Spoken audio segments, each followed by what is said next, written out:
నమస్తే, నేను మిర్ద్రో. మీరు చూస్తున్నారు ఏమా న్యూస్. కర్నూలు జిల్లా ఎమ్మిగనూరు నియోజకవర్గం ఎమ్మిగనూరు వైఎస్ఆర్సీపీ ఇన్ఛార్జ్ ఎర్రగొట్ట రాజీవ్ రెడ్డి మాట్లాడిన మాటలకు ఎమ్మిగనూరు ఎమ్మెల్యే బీవీ జనాశ్వర్ రెడ్డి మాట్లాడుతూ, నేను బీవీ మోహన్ రెడ్డి కొడుకునని. ఫస్ట్ ఆఫ్ ఆల్ ఎందుకంటే ఆ నా కొడుకు ఈ నా కొడుకు అనే మాటలు పక్కన పెడితే, నేను మోహన్ రెడ్డి కొడుకుగా, నన్ను ఎమ్మిగనూరు ప్రజలు నా తండ్రి బీవీ మోహన్ రెడ్డి కొడుకుగా ఇక్కడి ప్రజలు నన్ను ఆశీర్వదించారని. చెన్నకేశ్వరరెడ్డి గతంలో మా తండ్రి బీవీ మోహన్ రెడ్డి ఇద్దరు రాజకీయాలు చేసిన ఆ తదనంతరం నేను వచ్చినటువంటి నేను కానీ చెన్నకేశ్వరరెడ్డి కానీ ఇంకొకరు వచ్చిన ఎవరు కూడా ఏ రోజు ఇటువంటి పదజాలాలు ఎమ్మెల్యేలో ఇటువంటి మాటలు ఎక్కడ మాట్లాడిన దాఖలాలు లేవని, ఇప్పుడు మా వాళ్ళు మాట్లాడినా తప్పేనని, అది ఎవరు హర్షించారని నేను ఎప్పుడో చెప్పాను. పొరపాటు కూడా ప్రెస్ మీట్లో కుటుంబాల జోలికి వ్యక్తిగత దూషణలతో మాట్లాడకూడదని, రాజకీయాలు ఎప్పుడు ప్రజలు మేలు కోసమే చేయాలి తప్ప వ్యక్తిగతంగా పోకూడదని తెలిపారు. మోహన్ రెడ్డి కొడుకుని ఫస్ట్ ఆఫ్ ఆల్, ఎందుకంటే ఆ నా కొడుకు ఈ నా కొడుకు పక్కన పెడితే నేను మోహన్ రెడ్డి గారు కొడుకుని. నన్ను ఎమ్మెగనూరు ప్రజలు నా తండ్రి బీవీ మోహన్ రెడ్డి గారు కొడుకుగా ఇక్కడ నన్ను ఆశీర్వదించారు. చెన్నకేశ్వరరెడ్డి గారు గతంలో మా తండ్రి గారు బీవీ మోహన్ రెడ్డి గారు రాజకీయాలు చేసిన ఆ తదనంతరం నేను వచ్చినటువంటి నేను కానీ కేశవరెడ్డి గారు కానీ ఇంకొకరు కానీ ఏ రోజు కూడా ఇటువంటి పదజాలాలు కానీ ఎమ్మెగనూరులో ఇటువంటి మాటలు కానీ ఎక్కడ మాట్లాడిన దాఖలాలు లేవు. ఇప్పుడు మా వాళ్ళు మాట్లాడినా తప్పే, అది ఎవరు హర్షించరు. నేను ఎప్పుడో చెప్పాను, పొరపాటు కూడా ప్రెస్ మీట్లలో కుటుంబాల జోలికి కానీ వ్యక్తిగత దూషణల జోలికి కానీ మాట్లాడకూడదు. అది ఎవరు చేసినా తప్పే. కానీ ఒకరు అన్నారని చెప్పి స్పందించినప్పుడు ఒకరు అన్నారు, నేను స్పందించానా? ఇది నా తండ్రి బీవీ మోహన్ రెడ్డి గారు ఎమ్మెగనూరు ప్రజలు ఎమ్మెగనూరు నియోజకవర్గం నేర్పించిన సంస్కృతి. నాకు నేను అన్నది ఏంటంటే, ఒకరిని అందరు కలిపి వచ్చి ఏదో లాగలేరు అన్నప్పుడు ఆ లాగేటువంటి పదాన్ని కూడా నేను మళ్ళా చూశాను ప్రెస్ మీట్ లో మాట్లాడుతూ, దాన్ని ఇంకా రూడ్గా చెప్పారు.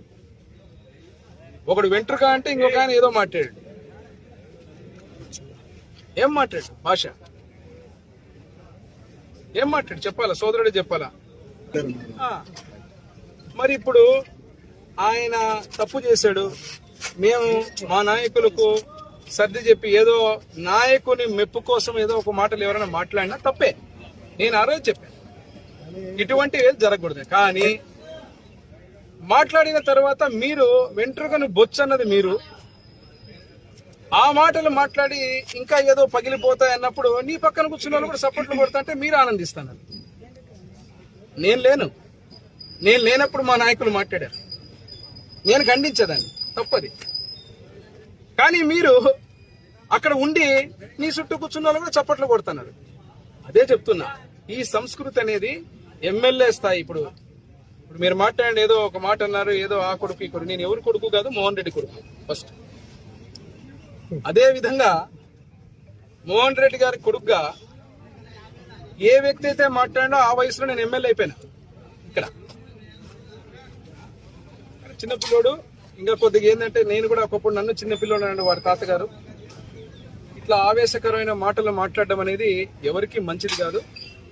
నన్ను అన్నా కూడా నేను పడతాను. ఎందుకంటే ఎమ్మెగనూరు ప్రజలు ఇచ్చినటువంటి ఆశీర్వాదం, నన్ను ఎమ్మెల్యేగా సూచనలు చేయండి. అభివృద్ధిలో ఏదన్నా ఉంటే మాట్లాడదాం.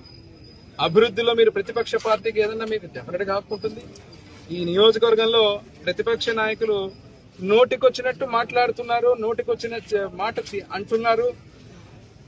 అదే విధంగా ఎక్కడికి పోవాలంటే అక్కడికి పోతున్నారు. ఎవరు అడ్డంకులు లేవు. ఎందుకు అటువంటివి చేయం? ఎమ్మెగనూరు సంస్కృతి అది కాదు. అలా చేయగలుగుతున్నారంటేనే ప్రజాస్వామ్యంలో అన్ని రకాలుగా మేము ఫ్రీడమ్ ఉంది, చెయ్యాలనే నేను చెప్తున్నది కూడా. ఇప్పుడు నిన్న మీరు మాట్లాడారు ఇక్కడ మార్కెట్ యార్డ్కి వచ్చి, నా సమాధానం ఏంటంటే, మీ మీద మాట్లాడడం కాదు, ప్రజలకు నిజాన్ని తెలియజేయడం, రైతులకు నిజాన్ని తెలియజేయడం, అభివృద్ధిలో ఈ మార్కెట్ యార్డ్లో ఏదైతే లోపాలు ఉన్నాయో దాన్ని చేయడం. అదే చేసుకుని వచ్చి అధికారులకి ఈరోజు ఉన్నటువంటి అభివృద్ధి మీద మీకు ప్రెస్ మీట్ పెట్టి 15 రోజుల్లో మీరు ఏదైతే మాటలు మాట్లాడినారో వాటిని నేను పూర్తి చేసి వాళ్ళు ఓపెనింగ్కి వస్తానని చెప్తున్నాను. ఈ వీడియో గనక మీకు నచ్చినట్లయితే వీడియోని లైక్ చేసి మన ఛానల్ని సబ్స్క్రైబ్ చేసుకోండి.